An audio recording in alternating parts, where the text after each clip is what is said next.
Hello বন্ধুরা, সাথী কিচেনে সবাইকে স্বাগতম। আমি আবারও হাজির হয়েছি নতুন আরেকটি রেসিপি নিয়ে।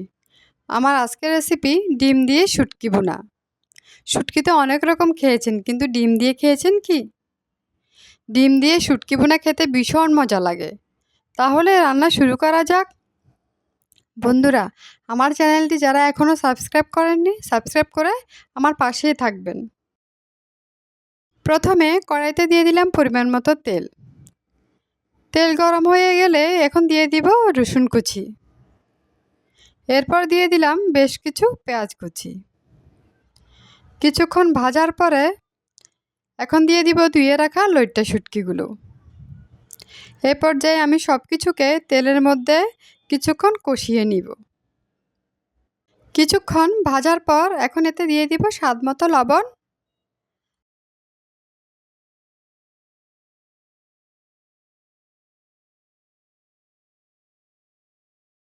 হাফ চামচ হলুদের গুঁড়ো, 1.5 চামচের মতো মরিচের গুঁড়ো।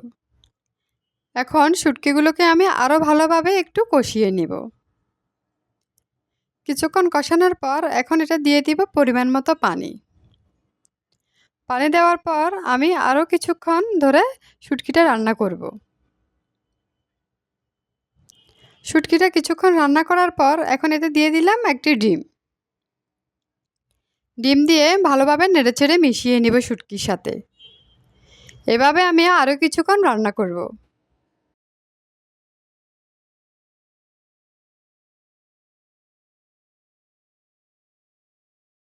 শুটকি ভুনাটা হয়ে এসেছে। এখন এতে দিয়ে দিব আমি ফালি করে রাখা কিছু কাঁচামরিচ ও কিছু ধনেপাতা কুচি। শুটকিতে আমি একটু পানিও রাখবো না, কারণ শুটকি ভুনাতে পানি রাখলে শুটকি ভুনা মজা হয় না। তাহলে আমার রান্না হয়ে গেল শুটকি ভুনা। এখন নামিয়ে ভাতের সাথে পরিবেশন করে নিব। ভাতের সাথে এই ডিম দিয়ে শুটকি ভুনা থাকলে আর কিছুই লাগবে না।